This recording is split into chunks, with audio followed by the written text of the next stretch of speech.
Hello friends, Easter வந்துருச்சு. நாளைக்கு Easter. நாளைக்காக இன்னைக்கு ஸ்வீட் ஒன்று பண்ணி வச்சிடலாம். நாளைக்கு பிரியாணி எல்லாம் பண்ண போறோம், டைம் இருக்காது. அதுக்காக ஸ்வீட், ஒரு சிம்பிள் ஸ்வீட், 10 மினிட்ஸ்ல செய்யக்கூடிய ஸ்வீட்.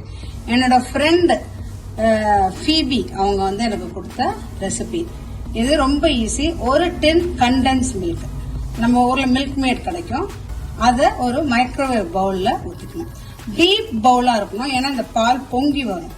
அதுக்காக நல்ல ஒரு டீப் பவுல் எடுத்து அதுல ஒரு 10 milk mat, 400 ml condense milk ஊற்றியாச்சு. சரி, அடுத்தது ஒரு 20 ml காய்ச்சின பால், அது அந்த டின்லயே ஊத்துறேன், ஏன்னா அதை அப்படியே வாஷ் பண்ணி ஊத்திடலாம். அதுல ஸோ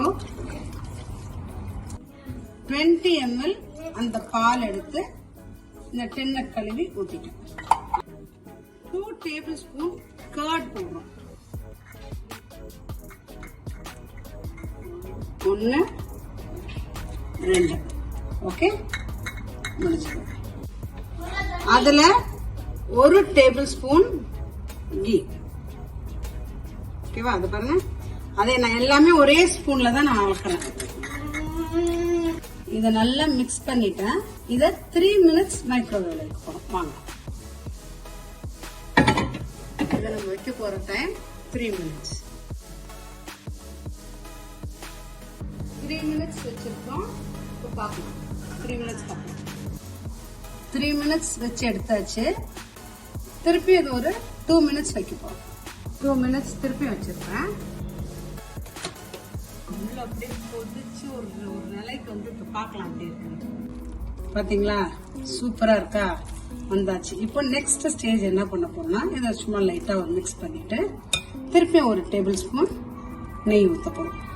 திருப்பி அதுல ஒரு டேபிள் ஸ்பூன் நெய் போட்டிருக்கேன். நம்ம மொத்தமே இந்த ஸ்வீட்டுக்கு போட்ட நெய் 2 டேபிள் ஸ்பூன் தான். நம்ம பால்கோவா ஜென்ரலா பண்ணோம்னா அதை கிண்டி கிண்டி நம்ம கை வலிச்சு ஷோல்டர் வலி வந்துடும். இது எதுவுமே இல்லாம ரொம்ப சிம்பிளா ஈஸியா பண்றது. இப்ப நம்ம திருப்பி அதை 1 to 2 மினிட்ஸ் வைக்க போறோம். ஓகே, திருப்பியும் ஒரு 1 மினிட் வச்சிருக்கோம். ஓகே, 1 மினிட் வச்சாச்சு. இப்ப எடுத்து பார்க்கலாம் எப்படி இருக்குன்னு. 1 நிமிஷம் வச்சேன். இப்ப திருப்பி இன்னொரு நிமிஷம் வைக்கிறேன். ஓகே, நீங்க மொத்தமா 2 நிமிஷம் கூட வச்சுக்கலாம். நான் அதோட இது எப்படி இருக்குன்னு பார்த்துட்டு திருப்பி இன்னொரு நிமிஷம் வச்சிருக்கேன். ரெடி ஆயிடுச்சு. பாத்தீங்களா?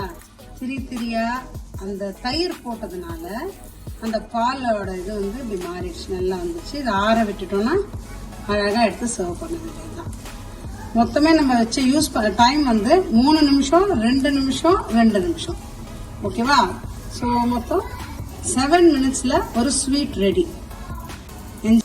இதுக்கு யார் என்ன பேர் வேணா வச்சுக்கலாம், ஆனா எனக்கு ஃபீபி சொல்லி கொடுத்த பால். ட்ரை பண்ணுங்க, இதே மாதிரி செஞ்சுட்டு கமெண்ட்ல எப்படி இருந்தது. தேங்க்யூ.